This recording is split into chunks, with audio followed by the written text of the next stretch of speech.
Tahimik pero ramdam ang isang malaking pagbabago sa global markets ngayon. Hindi lang ito simpleng galaw ng presyo, kundi parang may gumigising na matagal nang natutulog. Sa mga ganitong panahon, madalas nagsisimula ang pinakamalalakas na galaw na hindi agad napapansin ng karamihan. Sa video na ito ay pag-uusapan po natin kung bakit sinasabi ng kilalang analyst na si Dark Defender na maaring mangyari kay XRP ang parehong nangyari at posibleng mangyari kay Silver. Kung isa ka pong holder o trader o matagal ka na pong naghihintay kay XRP, napakalaga po ng usapang ito para sa atin. At ayan, ano nga ba ang ibig sabihin ng tahimik na pagbabago sa market ngayon? Sa ngayon, makikita po natin ang isang quiet but persistent shift sa global markets. Hindi po ito yung tipong hype-driven na bigla ang pump, kundi structural change. Mula commodities hanggang digital assets, may mga instrumento na matagal na pinigilan at ngayon ay unti-unti nang gumagalaw. Ang ganitong galaw ay karaniwang hindi pinapansin ng retail crowd dahil wala pong excitement sa umpisa. Pero dito po madalas nagsisimula ang malalaking cycle. Bilang mga trader at investors, tayo po mismo ang tinutukoy dito. Dahil ang maagang pag-intindi sa ganitong shift ay nagbibigay po ng edge bago pa dumagsa ang emosyonal na volume. Ngayon ay bakit po biglang bumabalik sa usapan ang silver? Ayan, matagal na pong natabunan ang silver, matagal na pong natabunan si silver ng gold at ng stock market. Pero ngayon ay bumabalik po siya sa radar ng mga macro analyst. Hindi dahil sa short-term trade, kundi dahil indicator po siya ng mas malaking cycle. Sa history, kapag si silver ay gumagalaw, madalas may kasunod na pagbabago sa liquidity at saka monetary environment. Ang price structure po niya ngayon ay parang nagsasabing hindi na ito simpleng sideways. Para po sa atin, bilang mga market participants, mahalaga ito dahil ang kilos po ni silver ay pwedeng magsilbing babala or warning o kumpirmasyon ng paparating na expansion sa iba pang assets tulad ng crypto. Ngayon, ay ano nga ba ang sinasabi ng chart ni silver sa loob ng maraming taon? Kung titignan po natin ang long-term chart ng silver, makikita po natin ang isang mahaba at masikip na consolidation. Paulit-ulit po siyang nabibigo sa malalaking resistance zones. Ibig sabihin matagal na po siyang pinipigilan ng market forces or puwersa ng market.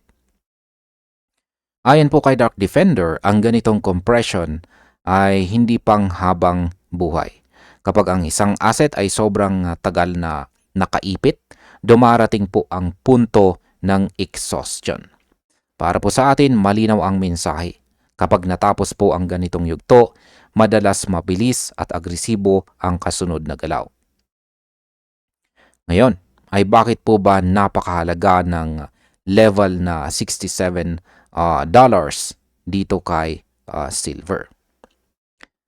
Tingnan po natin yung kanyang monthly chart.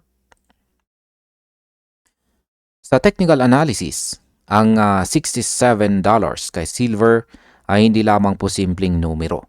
Ito ay structural threshold. Dito nagsasama ang historical resistance at saka long cycle trend dynamics. Kapag ang market ay nag-stay po sa ibabaw ng ganitong level na may solid volume, karaniwang kaunti na lang ang harang pataas. Ang ganitong resulta ay price discovery. Para po sa atin, ibig sabihin nito, ang mga natutulog na kapital ay bumabalik po sa market. At sa ganitong yugto, madalas nangyayari ang galaw na mas mabilis kaysa sa inaasahan ng karamihan. Ngayon ay ano po ba ang target ni Dark Defender kay Silver at bakit hindi po ito hype? Ang mga target na $80, $140 at pataas ay hindi po ito basta haka-haka. Ayon po kay Dark Defender, ito ay base sa historical extensions at saka cyclical fractals. Hindi po ito short-term prediction, kundi macro prediction. Ibig sabihin nakabatay po ito sa paulit-ulit na pattern sa kasaysayan ni Silver. Para po sa atin, mahalagang tandaan na ang ganitong analysis ay hindi po nagsasabing mangyayari bukas. Ang sinasabi nito ay posible ito kapag natupad ang tamang kondisyon. At dito po pumapasok ang disiplina at saka tamang expectation bilang mga traders at saka holders. Ngayon ay paano po ba inihahambing sa XRP kay Silver sa structural level? Ang comparison po ni Dark Defender kay XRP at Silver ay hindi dahil sa kwento o hype. Ito ay dahil po sa chart symmetry at saka market psychology. Si XRP ay matagal ding nakaipit sa price action dahil sa external pressures at saka uncertainty. Tulad po ni Silver ay may suppress volatility at saka long-term accumulation. Kapag tiningnan po sa higher time frame, halos magkahawig ang wave structure. Para sa atin, malinaw po ang punto. Ang mga asset na matagal na undervalued ay may tendency pong mag-overcorrect kapag natanggal ang pangunahing resistance. Ngayon ay ano po ba ang ibig sabihin nito para sa atin bilang mga XRP holders? Kung totoo po ang structural comparison, si XRP ay maaaring dumaan sa repricing event. Hindi po ito nangangahulugang kapareho ng laki ng galaw ni Silver. Ang mahalaga ay ang uri ng galaw. Kapag natapos po ang compression phase, kadalasan mabilis ang paglipat mula consolidation papuntang expansion. Para po sa atin bilang mga holders at investors, ang tanong ay hindi kung kailan eksakto, kundi kung handa ba tayo sa emosyonal at strategic side ng biglaang volatility. Dito po nasusubok ang tunay na paniniwala. At bilang panghuli ay ano naman po ang aking masasabi tungkol dito. Mahalaga pong linawin na kahit si Dark Defender ay nagsasabing probabilistic ang technical analysis, may invalidation palagi at walang kasiguraduhan. Pero kung pagbabasihan po ang history, ang matagal na pasensya sa compression ay madalas may kapalit. Habang papalapit po si Silver sa mga critical levels, maaaring magsilbi po siyang leading signal. Para po sa atin, malinaw ang aral. Ang market ay hindi po nagbibigay ng reward na nagmamadali, kundi sa handang maghintay.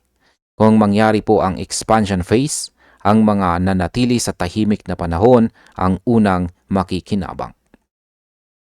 At ayun, hanggang dito na lamang po tayo sa video na ito mga ka-crypto. Maraming salamat sa panonood.